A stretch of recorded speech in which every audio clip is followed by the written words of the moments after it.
goes center. Brian Smith, Jason Martinez. Well, we might as well get used to this place because we got 7 straight here. Yeah, a lot of home hockey. Putting the suitcases away for a couple of weeks. Absolutely. Rare that you can do that in this league, but nothing. This team does not go on the road again until March 30th, which doesn't seem like that far away, but that's an eternity. Very special NHL. day. That's about 16 days. What happens on that day? I turned 51 years old. Oh my goodness! Yeah. How about that? Yeah, who would have thought I could have got there? You're going to celebrate with an Ottawa broadcast? Yeah, me and El Cap. Yeah. So Drew. I haven't been able to say El Capitan in a long time because the Flyers don't have a captain. We do not have a Capitan. Yeah. No Capitan. We're Capitanless. Yeah. Torch said at some point this season he doesn't know if he's going to name one next year either. Yeah, he said that to us privately. Yeah, it's going to be interesting. Yeah. So I don't know. We'll figure out where that goes. That's got to happen organically. You can't just... Yeah. You can't force it. Hey, this guy's a good player. He's a cap. You got to see how that develops. Yeah. And I think Torch would like to see a young player develop into it. As this thing kind of rises up with the young core, a young player take the captaincy. I always thought that when Noah Cates got here initially, he was doing some things that made me think he might develop into one someday, depending on how long he stuck around. Maturity-wise and all that. You could tell when he got here last year, I guess around this time, maybe. Yeah, it was right when they got he done. was like, he was seeing some things that didn't necessarily sit well with him, but he was a first-year guy out of college and didn't feel comfortable saying anything. Yeah. So, and I'm sure that was some of the stuff that when Torch got here, he said, oh, yeah, the locker room needs some work, probably some of that same stuff. So, I always thought he kind of maybe had a little bit of that in him. I am, I've always been on the wagon of it does not need to be your best player. It can be your best player. But why does it have to be? Yeah, why does some people think why does it have to be? A good leader doesn't have to be the guy that puts up the most points. Yeah. I mean, let's even go Dave back. Pullen. Let's go back to Mike Richards. I mean, he was made the heir apparent as quickly as possible when he got to Philadelphia, but he was not the leading scorer on that team. No. He was expected to score and contribute, yes, but he's a good player. Yeah. Yeah. I mean, it's you need one of those guys it's usually a two-way player, I think. Yeah. And it's usually a guy that just is good at including everybody, So that's kind of where it goes. Yeah, and let's face it, leadership in this sport comes from way more than one guy with a letter on his jersey. Oh, yeah, absolutely. It has to come from about 7 or 8 or 9 guys. You have your different factions in a locker room. You have your leaders, your vocal leaders. Then you have your guys that, come to work, do their thing, and, they follow the leaders. What you got to make sure you don't have is the third category, which is the anti-hero, the anti-leader, the one that undermines the team.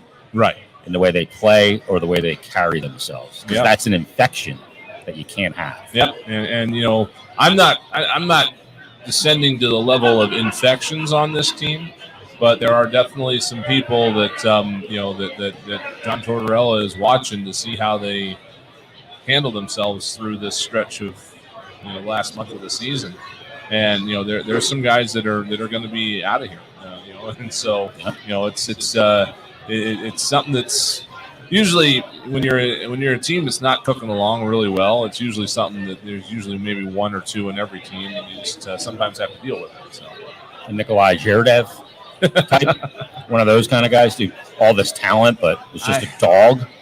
I remember when Jake got here. Because remember, Zherdev wore 93, and then he left. Jake comes in. Jake takes 93. And I remember that next fall, like how surprised I was to see 93 in the corners. Yeah, or busting it. Yeah, because Zherdev lived in the middle of the ice between the dots, from roughly the slot to the slot. Yeah, that's all. That's the only place that he ever traversed. So. Yeah, it's the Flyers and the Vegas Golden Knights tonight. Vegas Golden Knights sitting in the top spot in the Central Division of the Western Conference. Once again, good team. They've dealt with some injuries this year. They've played 5 different goaltenders. Do we know who's in net for them? Is it Quick tonight? You know what? I haven't had a chance to look yet. No, I didn't see Quick in when LA came to town before he got traded twice now. But I'd like to get a look at him tonight. But they've played 5 different goaltenders this year. They're a team that's dealt with some injuries. Eichel's missed a little bit of time. but still having a good year. I think he's the only player on the team. Do they have a per game player? I don't think they do. I don't believe they do. No, he's the closest. He did 50 points in 54 games. Okay, but their leading scorer is actually Chandler Stevenson because he's played significantly more games. Right. But he only has 52 points. So this is one of those teams that I look at and go, why are they so good if they don't have, like Toronto's got multiple guys over that. Buffalo even does. And you look at obviously like a team like Edmonton with McDavid and Draisaitl, but this is a team that just rolls 3-4 lines at you, and they're all good. They're not spectacular, or as Coach says, spectacular. They're not that, but it hurts you because it just keeps coming. They just wear you down with good line after good line after good line. If you look at their scoring, it is so spread out. Big time. The guys that have played at least 45 games or so on this roster, all of them are double-digit point scorers this year. Every single one of them. They've got 2 guys on this roster that aren't. Brett Howden's got 9 points in 40 games, and Ben Hutton has got 3 points in 22. Everybody else, including all the rest of the defensemen, are actually, I take that back. Zach Whitecloud snuck away from me up there. He's got 8 points in 46 games, but you don't need that kind of thing from all your defensemen. So, in terms of the forwards, it is just so spread out, so consistent. And, again, when you look at the way that a team is built, it's like, how do these guys mesh well with each other? How do things, go up and down the lineup? If somebody gets hurt, are you able to move somebody elsewhere and keep on going? Or do you end up shuffling the lines and then you're in a hole for 5 games? So it's just a matter of keeping the consistency and all that sort of thing. And they've been able to do that. It's interesting to me. Very interesting to me because you look at this Vegas team, their highest goal scorer is Eichel with 23. He's got the 50 points. Mm-hmm. Their second highest has 22 and then 21, and then everybody else is 20 or 19 and below. So you look at the Edmonton Oilers, McDavid's got 55 goals and 127 points.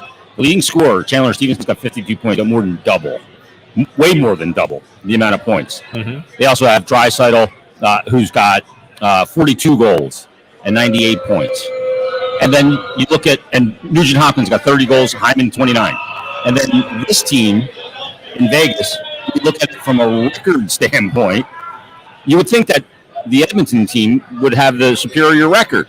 Edmonton is 36-23-8 with 80 points. And Vegas, in that Pacific Division, I said Central before, I meant Pacific, has 88 points. And they're in the top spot in the same division without all that prolific offense. Maybe that's something you got to look at. I talked about this in regards to Carolina versus Toronto, too. Something you got to look at when building a roster in today's NHL. Yeah. Danny Briere's going to have to think about, frankly. Yeah, and it's, again, it's why John Tortorella, when he comes in here, he starts with the defense. I mean, that's the Achilles heel of the Edmonton Oilers. You look at all the goals they scored. They scored 258 goals, which is, it's the most in the West, probably the most in the league, right? Yep, most in the league. They've scored the most goals in the league. They've given up, however, 227, and that is a very high number for teams that are actually contending for a playoff spot. Yeah. The only teams that are above that are generally well out of the picture for the playoffs. We saw them twice in the span of 3 weeks. Both times, the one thing that jumped out at us was they are a mess in their back end. It was not just defending the puck. They weren't able to get the puck out to start the offense. So all of that offense is being generated by all those hot shot forwards you got.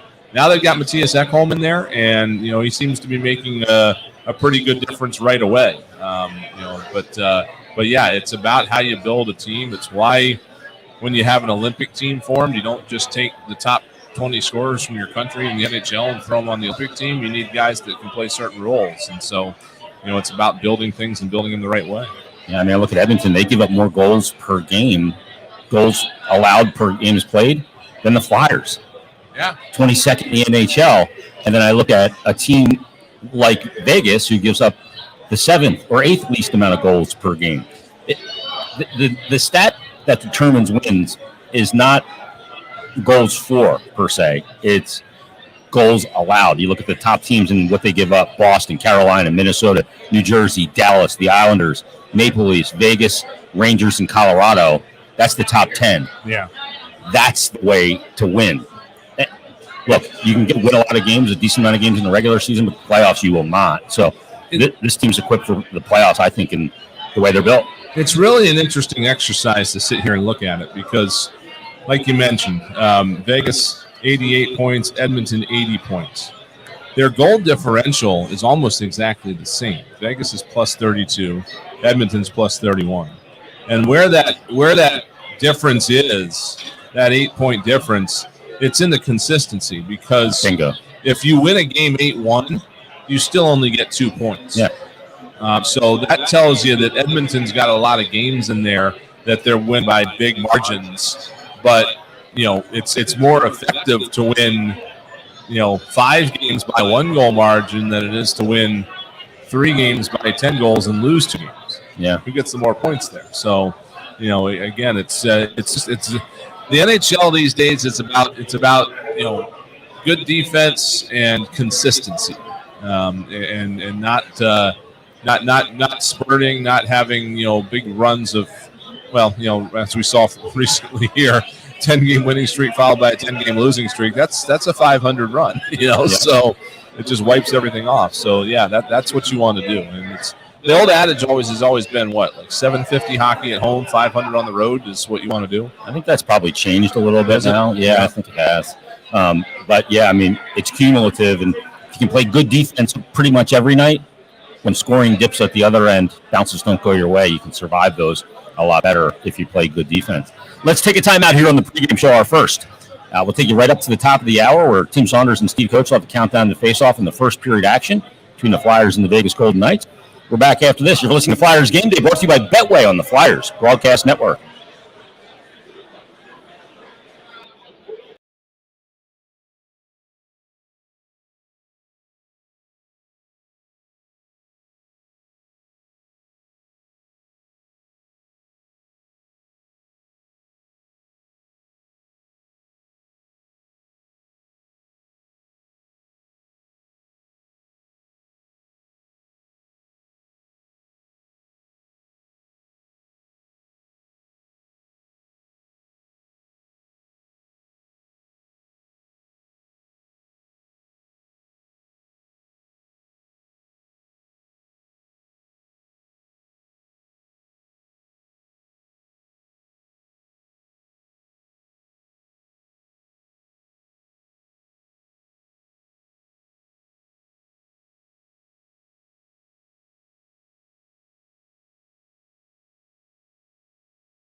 Welcome back to the Eastwood Hall, Wells Fargo Center. Flyers and Vegas Golden Knights here tonight. Springsteen here tomorrow night. I got a text from somebody. Yeah. It is a big weekend here coming up, starting tomorrow, which is not a weekend, but Springsteen tomorrow. Then you've got Flyers on, what day is it? Friday, Flyers Friday. And then you've got Flyers Saturday. Maybe Springsteen's until Thursday. Oh, really? Yeah, Okay. 16th, right? Yeah, that's I've really had a problem with this lately. So anyway, the run here is Springsteen, Flyers, Wings and Flyers on the same day, and then somebody else is here on Sunday. Okay. Another concert. So, yeah, it is a heck of a weekend here coming up in this building. Will Bruce be wearing his Wranglers and his charming underbite? You got me. Probably. I don't know if he knows any other way. Yeah, I think you're right. I'm going to take a pass on Springsteen. Are you? Yeah, I'm not going to be here for 3.5 hours watching somebody I don't enjoy listening to. I'm impressed that he can still do it for 3.5 hours. That is impressive. Yeah. I'll give him credit there. Yeah, I don't personally like enough of his music enough to fill 3.5 hours. There's some that are there for me. It's going to be classic Bruce, I would imagine, right? Yeah. I'll be home dancing in the dark on my own, so yeah, I'll enjoy that. That's very well done. Yeah, well done, right? Flyers Vegas. Real quick before we get to more particulars about this game, starting lineups, line combinations, and all that. Sean Couturier practiced with the team today. It was a non-contact jersey, but it's his first time practicing with the team in quite some time. And Couturier, they're not ruling out that he could appear at some point this season. He's got to obviously be medically cleared, checked, double checked, triple checked. If that's the case, and I know he's chomping at the bit. Torts talked about that today and said he's miserable because, and it's not shocking. Hockey players, guess what they want to do? Hockey. And look, you got to protect him from himself.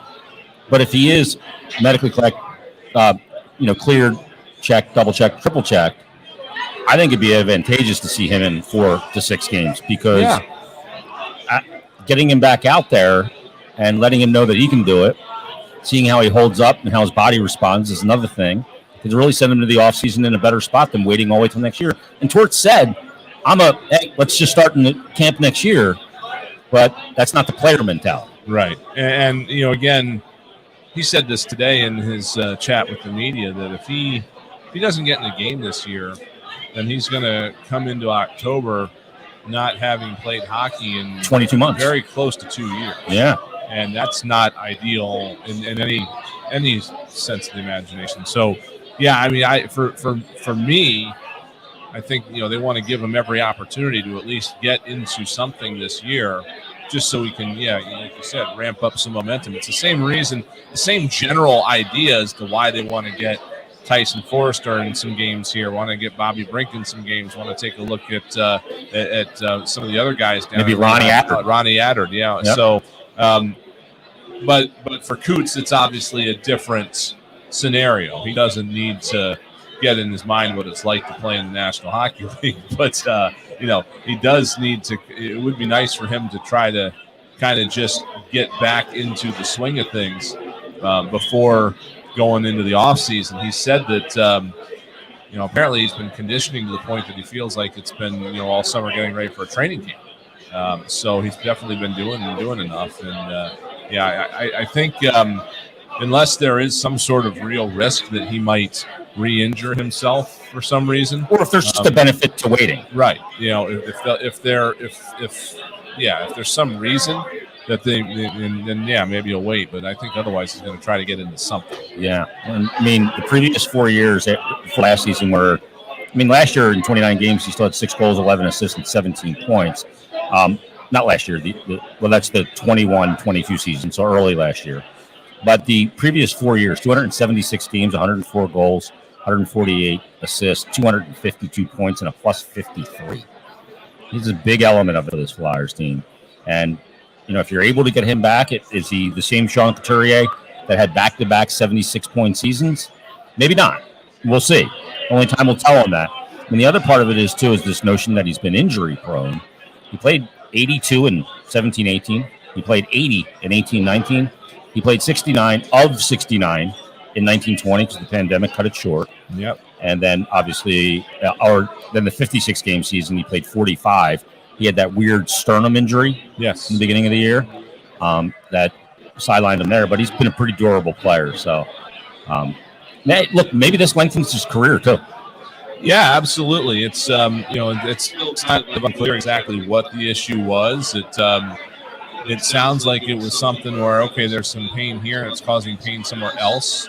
But he said today that it's all gone. Like he hasn't had to deal with that at all. And it seemed like even last summer there were some indications that something wasn't quite right. I don't know if it was a matter of they didn't get it the first time or whatever, but I remember Chuck Fletcher saying that he got an injury report on him in the draft. He's looking at it like he shouldn't be at the point right now. He should be further along in this. It doesn't seem like that's the case this time. It seems like whatever they've done, they've fixed it, and it's just a matter of trying to find the right time to clear him and prepare the body. Yeah. So George said he's going to, before they make a decision, he's going to call every member of the medical staff and ask their opinion. Like they're going to take this very methodically and very seriously, and make a decision that way. Yeah, there's a lot to consider with this player. Obviously, the new contract and what he means to the team if he is healthy and available. It goes far beyond anything that we can even imagine. There's so much tied up in Sean Couturier, and we'll see where it goes for him as well. As the Flyers get set to take on the Vegas Golden Knights here at Wells Fargo Center tonight, kick off a 7-game homestand. So I'll tell you what, let's take our last time out. We'll take you to the countdown to face-off, and we'll give you the line combinations and all that and much more coming up. You're listening to Flyers Game Day, brought to you by Betway on the Flyers Broadcast Network.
Back live at the Wells Fargo Center. It is Jonathan Quick tonight, huh? It is. There we go.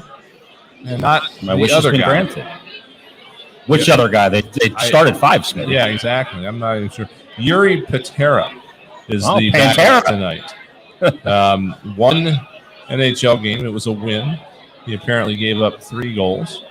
And 909 save percentage. Yeah, I mean, it's interesting time right now for Vegas in the goaltending realm. Not that we haven't been there before, but they lost Robin Lehner for the year. Yep.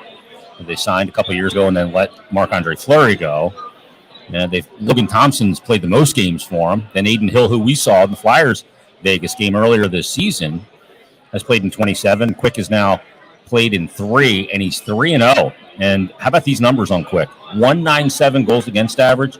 How about this save percentage? 939 for Quick as a Vegas Golden Knight. Now, I will tell you his season save percentage is nowhere close to that. Right. He was having a horrible year in L.A. But sometimes getting traded can give you a jolt to the system for one last rally of your career. In the final year of that insanely long deal that he signed. Mm-hmm. And, I think he's going to the Hall of Fame. I think he should. I think he was unbelievable goaltender. So we'll see tonight how Quick performs against the Flyers, see if they can dent him for his first loss. Yuri Patera has played the last 3 years for the Henderson. Henderson High School? Silver Knights, which is one of the better AHL existing names. There have been others that have been great, but they dubbed their AHL team the Silver Knights, did Vegas. He also played last season for the Fort Wayne Comets, which I just have to mention because anytime I have an opportunity to mention the Fort Wayne Comets in one of our broadcasts, I make sure I do it. So, all right. There you go. That team has been around since 1956. All right. Well, Carter Hart is not in the house tonight. Nope. Hi, Carter. Yeah, he's got the flu. He's home listening to the radio, right? Yep. He's home, hunkered down, trying to get over the flu, listening to us. Carter. We're not helping. You need to ask your buddy Justin, by the way, if he was on the ice this morning. Because whoever was on in the other net this morning? Because Sam Harrison was in Lehigh Valley. He didn't come up to He practiced in Lehigh, had a skate there, yeah. Whoever was in the other net today was borderline good. So I don't know if that was Justin or somebody else. Yeah, I'll check in with Justin to see if he was called in for Flyer practice today, and I'll have to ask Barry Handerham why my phone didn't ring. I think you know why your phone didn't. I would have supplied a lot of confidence to the Flyers on goal scoring. That's true. They'd come into this game not be squeezing the sticks. Let's just say that. And I probably would have ralphed all over the ice. But anyway, true. So Sandstrom gets the start tonight. Harrison will get the backup role tonight. So here's your line combinations: Frost, Lawton, and Tippett. And Torts talked about Frost and Tippett. They played a lot together, but he's not sure if he's the right center for Tippett as a winger. And he's going to kind of look at that over the final stretch here, but he did say he may put Tip at some point with Hayes, who's playing in the middle, along with Brendan Lemieux and Tyson Forster. So that's interesting. Tyson Forster. I like that with Kevin Hayes because Hayes can distribute, good distributor, and we saw that, and Torch talked about it today, that shot that Forster has. Yeah. I heard he got a good shot, but then he saw it, he's like, woof. That's a bomb. Yep, there was one particular one in that game in Pittsburgh that was suddenly it was just there. So yeah, it's it's showing flashes of greatness, and it's a matter of just figuring out the rest of it now. And I think I think when you look at it, Tippett's probably the same thing. He's just the next step up. Yeah, and a little higher on the ladder. Right. Yeah. And the thing that he's struggling with right now is, like you said, they're trying to find the best center to play with him, and that's something that they're going to look at probably some options this year, and then that might be one of the things you're trying to figure out when the off season gets here is how you're going to build your team. Well, who's going to go with who? I've talked about how I do not want Johnny Gaudreau on the Flyers without that other guy. Who you played with last year? Oh no, Elias Lindholm. Lindholm, yes. So and Kachuk. Yeah. So he'll give you a little space on the ice. Right. Yeah. So I had no interest in Gaudreau playing here unless Lindholm came with him, which obviously wasn't going to happen. And why don't we take Kachuk while we're at it? Yeah, and you see how it's certainly not clicking right now in Columbus for Johnny. We traded for a line that was a collective plus 182. Yes, we knew that. Let's just do that part. Yeah. So that'll be part of it. Is all right. Here's the players we got. Here's Owen Tippett. Here's Tyson Forrester. We like him. We're going to have him on the team this year. It's fine. We got to find who's going to be who's going to be pieces with them. Yeah. And maybe they're not. Maybe they're interchangeable. If it is, it's great. Maybe they're not. But you're going to have to. That's one of the things you do when you're trying to build. No doubt about it. Book it. Tyson Forster scores his first NHL goal tonight.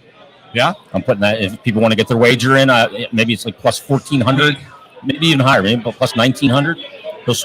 He'll score a goal tonight. He seems awful comfortable. That's for sure. Yeah. The first NHL game, obviously, you're a little bit ramped up, and the second one, maybe still a little bit slow.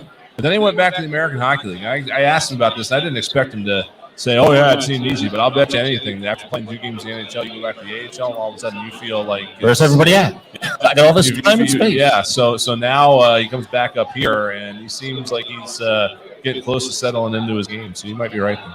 All right, so that's my bet tonight. Let's go with Noah Cates centering James Van Riemsdyk and Joel Farabee. Tanner Lazinski in the center spot on the fourth line with Nick Delaurier and Kiefer Bellows. Sanheim and Ristolainen, York and Provorov, Sealer and D'Angelo. Sandstrom, as I said, gets the start tonight, and it's the Flyers versus the Vegas Golden Knights. And, you look at it, and Flyers are going to need to get some scoring. They didn't get that on the road. A collective 3 goals on the road trip. So in 10 seconds, Brian, tell me how to get more goals tonight. Yeah, it's I heard a lot of the little things you just got to do, so that's what you got to do. Just keep doing what you're doing, and eventually the tide usually turns your way. Look high glove.